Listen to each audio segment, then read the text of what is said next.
Morte, dor e doença são experiências que fazem parte da existência humana. Para enfrentá-las, as sociedades desenvolveram meios para ajudar as pessoas a suportar essas difíceis questões da vida. Saúde pode mesmo ser definida como saber lidar satisfatoriamente com essas experiências. A esse respeito, a medicina moderna tem, desafortunadamente, destruído tanto capacidades culturais como individuais de se lidar com elas, substituindo-as por tentativas desumanas de transformá-las em mercadorias. Medicalização em Psiquiatria é o livro do Ciência e Letras de hoje. Um programa resultado da parceria entre o Canal Saúde e a editora Fiocruz.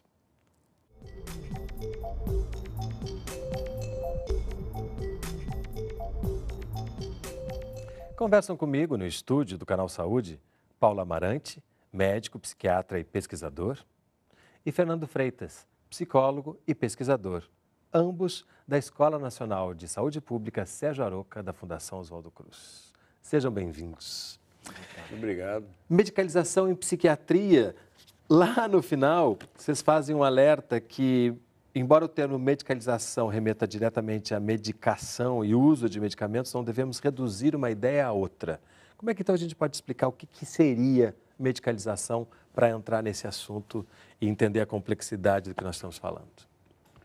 Bem, a ideia é porque o termo ele remete a duas ideias principais. A medicina, a prática, o saber médico e ao medicamento. Na maior parte das vezes, a gente encontra a referência à medicalização como medicamento. Por isso, eu, num outro livro, faço essa distinção, meio provocando, de medicalização e medicamentalização. A ideia de medicalização é tornar do campo médico algo que é da vida, da vida cotidiana, que é corriqueiro, que é natural. Algo que passa a ter uma racionalidade, uma explicação predominantemente ou exclusivamente médica. Então, é deslocada da economia, da cultura, da sociedade para uma explicação médica. Esse é o principal processo da medicalização, né? Transformar a natureza de um evento, de um fenômeno, e aí, como consequência, vêm os tratamentos, os medicamentos, né? As outras medidas. Mas essa é a principal distinção. E já nos ajuda a entender que a gente está falando aqui de poder, né? E de um poder que a medicina vem tendo com o tempo sobre essas outras áreas que você citou e sobre isso que antes era natural e agora passa a ser regulado. Consequentemente, a gente vai perdendo autonomias com tudo isso? Você falou bem, é um processo histórico de poder, de trazer para o campo médico, ou da medicina, ou da saúde, tudo aquilo que não fazia parte, até então, desse território, desse domínio, desse poder.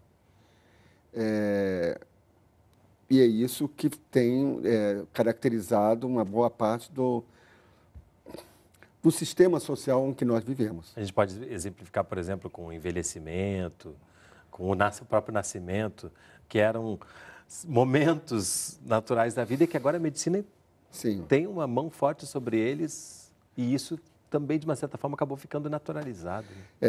E tem um outro aspecto que eu acho que talvez o mais chocante ainda, ou tão chocante quanto, é a fabricação de doenças, criando mitos, que em inglês é o disease mongering, né? Que é a expressão. Então, no caso do nosso livro, nosso trabalho, nós focalizamos principalmente com a psiquiatria.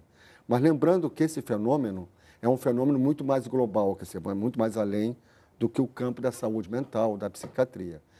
O que vem se revelando é que está se fabricando constantemente doenças, como, por exemplo, a osteoporose, como, por exemplo, o problema, a próstata, câncer da próstata, como, por exemplo, pressão alta. Então, uma série de condições de vida, de saúde, que são transformadas ou em problemas de risco ou em doença, como é o caso, eu acho que o caso emblemático é a osteoporose. Ou seja, se diz que a densidade óssea, né, é fundamental, né, Só que o critério para medir a densidade óssea é uma jovem, uma mulher, nos seus 15, 18 anos, quando justamente a densidade óssea está no melhor estado. Então, obviamente que a tendência é fugir da norma, Em conforme a comparação, idade. sempre teremos uma questão, né? Porque você compara justamente quando ele está mais Exatamente. denso. E aí a proposta é, então, fazer exames. Então, você cria uma indústria, por exemplo, vai desde o médico que prescreve ao exame, né, que é feito. Todo ano você deve fazer esse exame para prevenir e a prescrição do medicamento, que é o cálcio. A ironia é que o próprio cálcio vai ser responsável por uma quantidade razoável de problemas com a idade, ou seja, microfraturas ósseas provocadas pelo tratamento feito. Então, para poder contrabalançar o cálcio, um outro remédio é dado. E assim você cria uma verdadeira E é uma indústria. analogia, não, e é uma comparação que cabe perfeitamente aos medicamentos também utilizados em psiquiatria, né? Porque parte de um mito, cria-se uma doença e a partir dessa doença você dá um medicamento que depois vai necessitar de outros medicamentos e criar novas doenças, que é basicamente o que vocês contam aqui, né? E isso tudo parte, nesse caso, de um mito, que seria um mito do princípio do desequilíbrio químico do cérebro, que é aquela história que tantas vezes é contada, que fica naturalizada como verdade, né? O que seria isso? Em primeiro lugar, assim, só para recuperar e fazer a relação com o que você perguntou antes, você comentou, sobre a medicalização da infância, da terceira idade, da sexualidade, de vários comportamentos políticos, inclusive, né? Então, vão tendo uma racionalidade, uma explicação, que tudo é pensado sobre a ótica desse processo de saúde e enfermidade. Então, a criança agitada, a criança desatenta, né, tudo isso vai tendo uma explicação como uma ideia de transtorno. E vai sendo argumentado que esses transtornos são ocasionados por um desequilíbrio neuroquímico, né, o que, em absoluto, não tem comprovação. Muitas das vezes, a própria ideia de um desequilíbrio ou de alguma alteração, porque o termo desequilíbrio já implica no pressuposto de que há um equilíbrio, algo ideal, um estado ideal. Mas existem alterações que são decorrentes de estados de ânimo, de estados emocionais, que são consequência desses estados, se é isso que se pode determinar rigorosamente uma relação de causa e efeito. A questão é que essa teoria do desequilíbrio químico, ela inverte, né? Ela coloca que há um desequilíbrio químico que promove o transtorno. Então, o tratamento seria reequilibrar essa operação. Seria mais ou menos como dizer que a dor de cabeça é a ausência de aspirina, né? Decorre da ausência de aspirina. Então, fazem uma inversão em relação a esse modelo conceitual. E isso foi tão divulgado, foi tão, inclusive, colocado por personalidades da área científica, que acabou se transformando numa verdade para muitas pessoas. E é a base dessa história toda que a gente está contando aqui. Como é que a gente fala isso para as pessoas depois de terem sido tantas vezes reforçadas essas visões que a gente sabe que não são verdade? Eu acho que essa dificuldade ela é generalizada. Isso ocorre com o público usuário dos serviços, né, de atendimento psiquiátrico. Aliás, as drogas psiquiátricas elas não são nem dadas propriamente pelos psiquiatras. A maior parte delas, né, são prescritas pelos médicos de atenção primária, por exemplo, né? As pessoas, um geriatra, um ginecologista, um cardiologista receita, ele prescreve, né? Então, isso eu acho que é importante. Mas as pessoas que são consumidoras, isso é chocante. Depois de anos que você está sendo tratado de uma maneira tal. Descobrir, por exemplo, que quem toma antidepressivo, cada 10 pessoas, 7 vão ter problema sexual, isso é chocante. É super chocante, né? Porque isso é consequência desse medicamento. Sim, ou sem desses, dúvida, porque a pessoa que toma um antidepressivo, em geral, já nos 30 primeiros minutos já sente reação, inclusive nos genitais, né? Homem ou mulher já sabe. A boca fica... Mas é dito que a boca fica seca, o corpo pode tremer, Mas isso é efeito natural, só tem que aguardar 10 a 20 dias, porque daqui a 20 dias já vai começar a sentir os efeitos positivos, certo? Então, uma pessoa que está tomando um antidepressivo, ou um paciente está tomando um antipsicótico, acreditando no médico, descobrir que o seu tempo de vida, por exemplo, no caso dos antipsicóticos, é 20 anos a menos, a média, 20 anos a menos. Isso é um crime que está sendo feito, né? Em nome da saúde. E numa escala impressionante, gigantesca. Né? Então, mas também a reação é entre os profissionais, eu acho maior. Porque é de se esperar que o paciente, ele é paciente. Agora, você ver que os próprios profissionais, psiquiatras, mas também não só os psiquiatras, né? O psicólogo, por exemplo, que vai lá e recomenda, pede para que o psiquiatra, como nos nossos serviços da rede da reforma psiquiátrica, os CAPs, quem dá o diagnóstico é o psiquiatra, quem prescreve é o psiquiatra. Então, as equipes estão subordinadas, de alguma maneira, ao poder médico e dependem dele.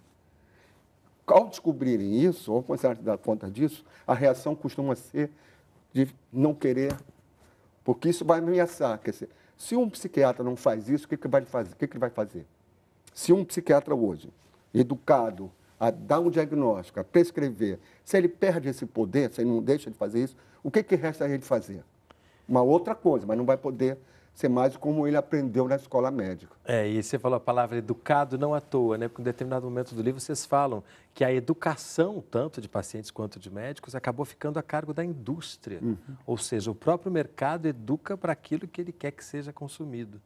Agora, tudo isso que a gente está falando aqui tem como base uma aliança que vocês citam e que é praticamente a espinha dorsal dessa história toda, que é a aliança entre a psiquiatria e a indústria farmacêutica. Sem tocar nesse ponto, a gente não consegue entender como chegamos até aqui, né? É por isso que eu acho que é importante essa discussão. Ela tem reaparecido, ou apareceu de uma maneira inédita no mundo inteiro. E muitos autores importantes, pesquisas muito importantes, começando a discutir o uso de medicamentos, o uso indiscriminado, o uso exagerado. A própria Organização Mundial da Saúde, este ano, no Dia Mundial da Saúde, dedicou o seu relatório à questão da saúde mental, mais especificamente aos antidepressivos, chamando a atenção pela primeira vez que o uso indiscriminado de antidepressivos tem se tornado um problema de saúde pública maior do que a própria depressão. Então, até que ponto que nós estamos medicando ou nós estamos criando os problemas.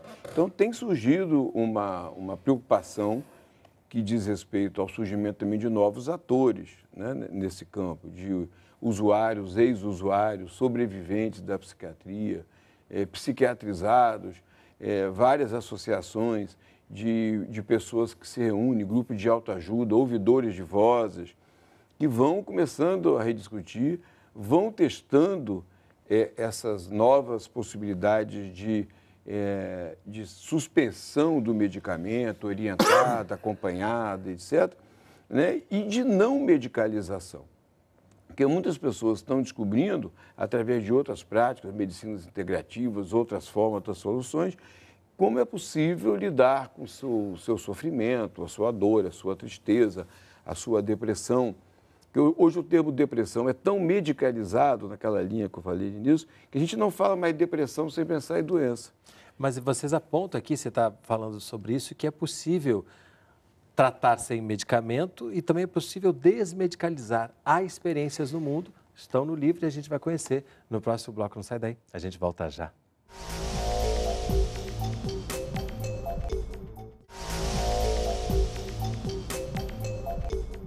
Ciência e Letras está de volta, conversando sobre o livro Medicalização em Psiquiatria. Comigo, no estúdio do Canal Saúde, os autores do livro, Paula Amarante e Fernando Freitas.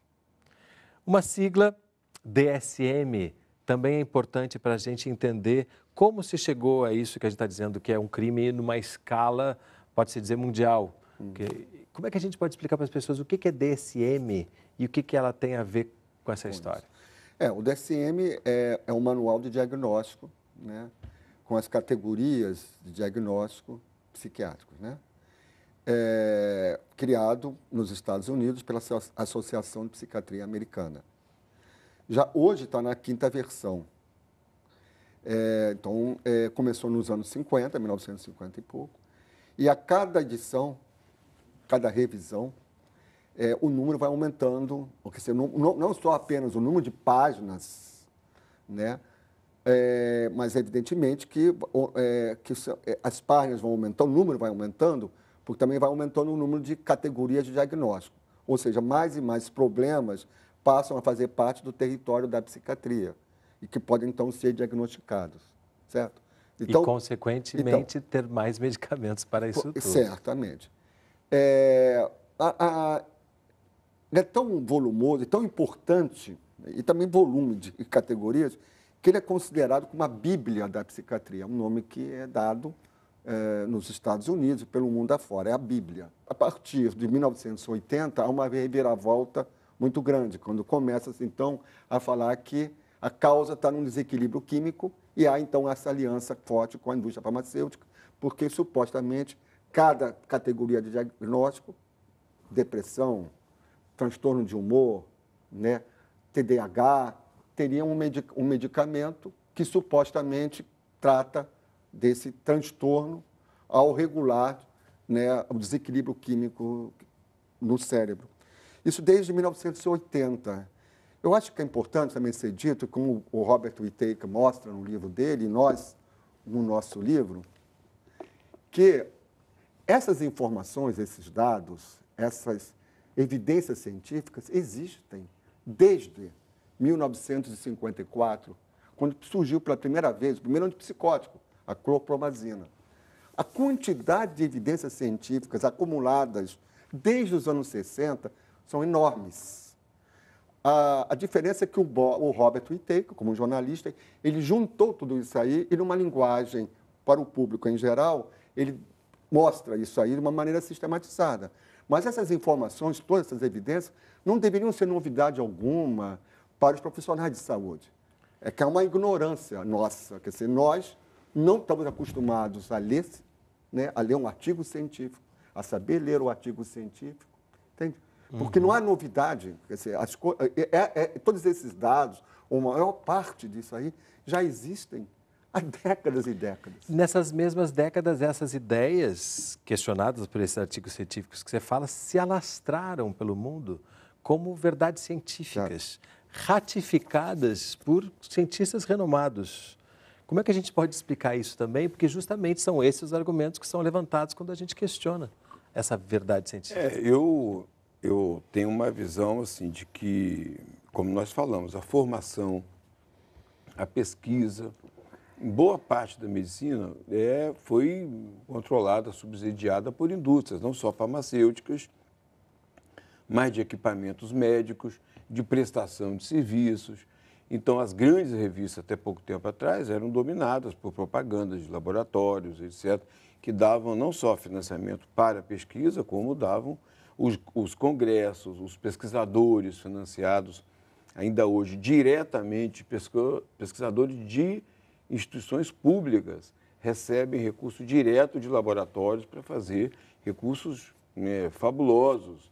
Então, evidentemente que isso não significa só pesquisa, é todo um acordo de produção de conhecimento, de formação, de reprodução, formação continuada. Na verdade, são os laboratórios reorientando as práticas de prescrição, de diagnóstico, etc., etc.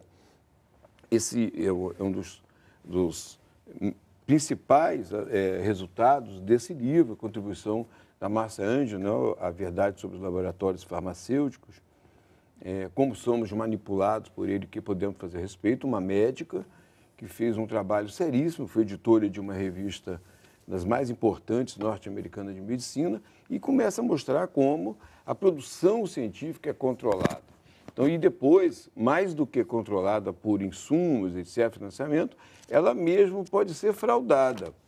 É o resultado, por exemplo, de um outro livro do Robert Whittaker, que é a Psiquiatria sobre Influência, Corrupção Institucional, né, que ele demonstra como as próprias pesquisas, elas são, no certo sentido, manipuladas para obter resultados ou são omitidos resultados desfavoráveis e tudo mais.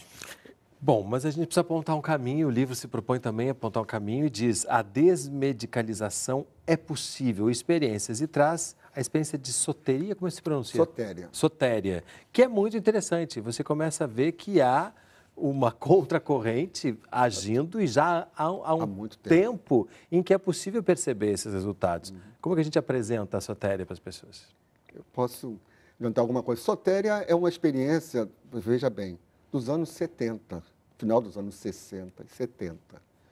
E ela começou, né, o início foi em São Francisco, né, planejada, desenhado o projeto por Lauren Mosher, que era, naquela época, nada mais nada menos que o diretor do Departamento de Esquizofrenia do NIMH, que é o principal órgão americano da saúde mental, né? O Mosher, ele planeja desenha esse projeto justamente com algumas características que são surpreendentes, não deveriam ser surpreendentes, mas para nós que estamos agora, né, chegando a ter conhecimento, embora isso tivesse sido publicado, N artigos científicos. Bom, em primeiro lugar, que é possível você tratar as pessoas em surto ou em situações graves, sem necessidade de profissionais de saúde mental.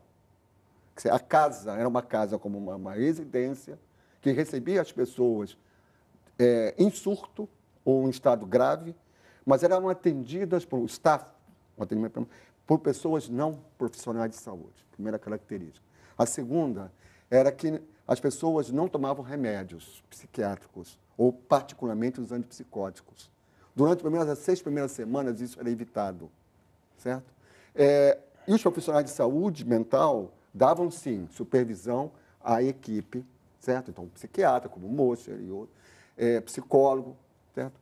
E como ele era um pesquisador, foi financiado pelo NIMH, comparando, então, os resultados, né, em sotéria com aqueles resultados que seriam em um hospital psiquiátrico comum ou nos centros de saúde mental, equivalente aos nossos CAPs, mais ou menos, a ideia, né? Assim, na comunidade ou fora do hospital, comparar, então, os resultados de um com o outro, fazendo um follow-up, 2, 4, 5 anos. Os resultados de sotéria são muito superiores aos demais. Então, isso foi publicado, né, em diversos periódicos científicos de renome, de ponta, né? Agora, é claro que isso contrariava os interesses da indústria farmacêutica. Final dos anos 80, já com o Reagan há uma mudança e não há mais financiamento. Mas também há um país chamado Finlândia que nos traz uma lição fundamental. Que lição é essa? É do diálogo aberto. É uma outra experiência contemporânea, muito importante. Acontece lá, mas também acontece em outros países, inclusive em cidades, nos Estados Unidos, em serviços, em outros lugares da Europa.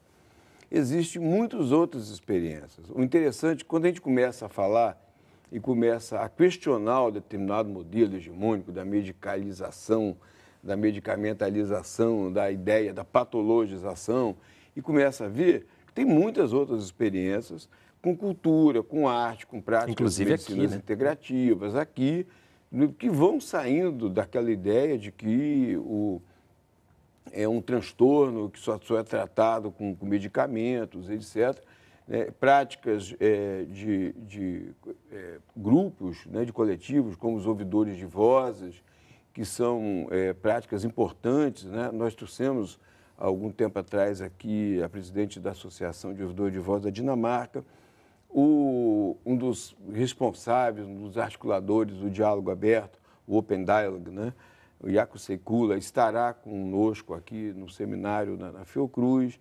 Estamos, então, organizando, a gente começa a perceber que tem muitas outras experiências, muito exitosas, muito importantes, mas que não têm visibilidade, porque elas, claro, elas estão na contramão desses interesses, nessas contramão desse modelo hegemônico. Mas eu fico feliz que essas vozes, por mais que elas tenham sido invisibilizadas ou tentem soterrá-las, elas estão aparecendo em vários lugares do mundo e com uma potência que espera-se logo, logo também elas possam estar no dia a dia das pessoas, porque muita gente entrou nessa dos medicamentos e agora a gente fica pensando como sair disso.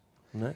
Por isso que eu acho que esses livros são muito bem-vindos e outros programas como esses virão para a gente apontar caminhos e soluções. Obrigadíssimo pela presença de vocês e parabéns por esse livro que logo, logo vai estar na 2ª edição. O programa Ciência e Letras é resultado de uma parceria entre o Canal Saúde e a Editora Fiocruz. Se você quiser entrar em contato conosco, mandar sua crítica ou sugestão de leitura, nosso endereço eletrônico é canalsaude.fiocruz.br ou então acesse a nossa página no Facebook e a gente se vê no próximo programa. Até lá! Para entrar em contato com a Editora Fiocruz, acesse www.fiocruz.br/editora ou ligue para 21 3882 9007.